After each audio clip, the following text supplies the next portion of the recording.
Bienvenue dans cette nouvelle édition du QG News. Au sommaire de l'actualité, confusion totale au Burundi.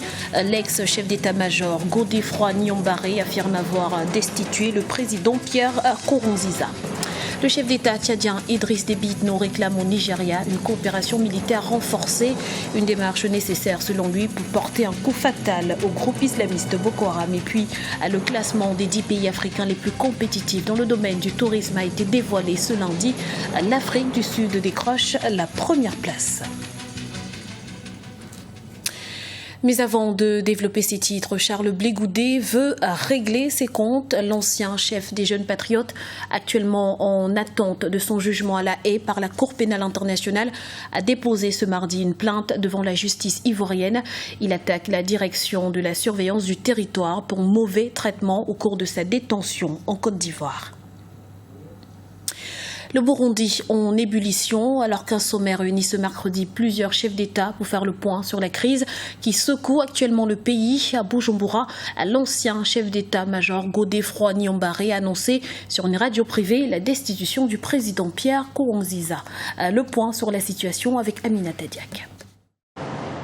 Que se passe-t-il au Burundi? La confusion règne après l'annonce de l'ancien chef du service de renseignement burundais, le général Godefroid Niyombare, ce mercredi midi de la destitution du président Pierre Nkurunziza, une sortie qui intervient au moment où le chef de l'État burundais se trouvait à Dar es Salaam en Tanzanie pour un sommet régional consacré à la crise ouverte par sa volonté de briguer un troisième mandat. Pour certains observateurs, ce scénario était prévisible. Du côté de Bujumbura, d'abord, il y a eu beaucoup de mouvements des militaires et puis ils étaient dans la ville et Godefroid Niyombare, le général Godefroid Niyombare, qui était chef d'état-major, qui a été aussi responsable des renseignements à un certain moment, a déclaré sur Radio Isanganiro qu'il a pris le pouvoir, que tous les ministres sont renvoyés, remplacés par les secrétaires permanents des ministères. Donc c'est lui maintenant l'homme fort. Ça faisait un bon moment que les gens qui observent, qui suivent l'actualité burundaise savaient bien que Godefroid Niyombare préparait un coup d'État au moins depuis 3 semaines ou un mois. C'était bien visible. Et là, il fait un coup d'État au moment où le président Nkurunziza se trouve en Tanzanie juste pour étudier cette question burundaise avec les présidents de la sous-région. Certains acteurs politiques estiment également que la crise actuelle ne pouvait se résoudre que par l'intervention de l'armée. L'intervention de l'armée, c'était certainement un des scénarios tout à fait possibles compte tenu de la situation qui devenait totalement intenable compte tenu de la crise qui s'aggravait. D'une part, la population qui de plus en plus nombreuse manifestait une opposition farouche contre le troisième mandat du président.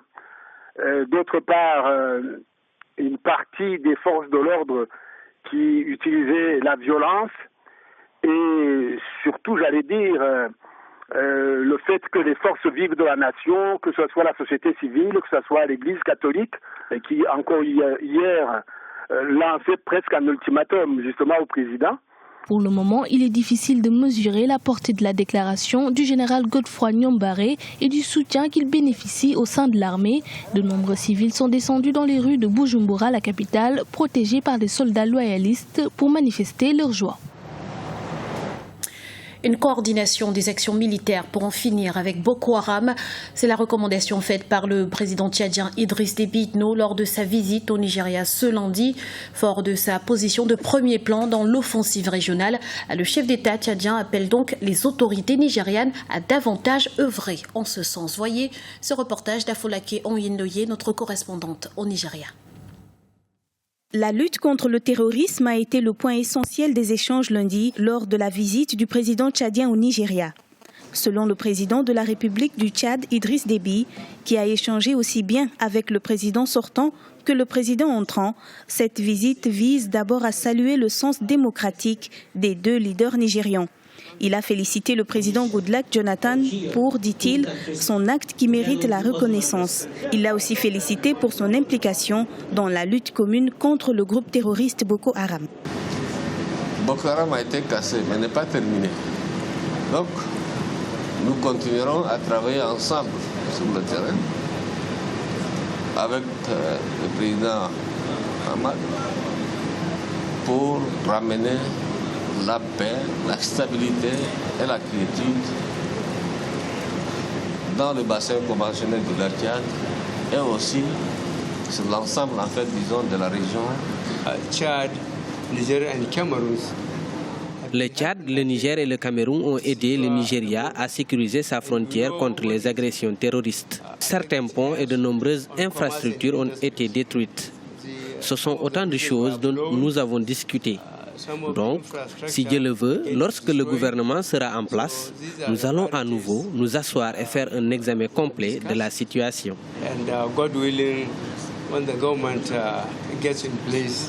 Les 4 pays du bassin du lac Tchad qui assurent actuellement la sécurisation de la zone ont formé une force mixte multinationale.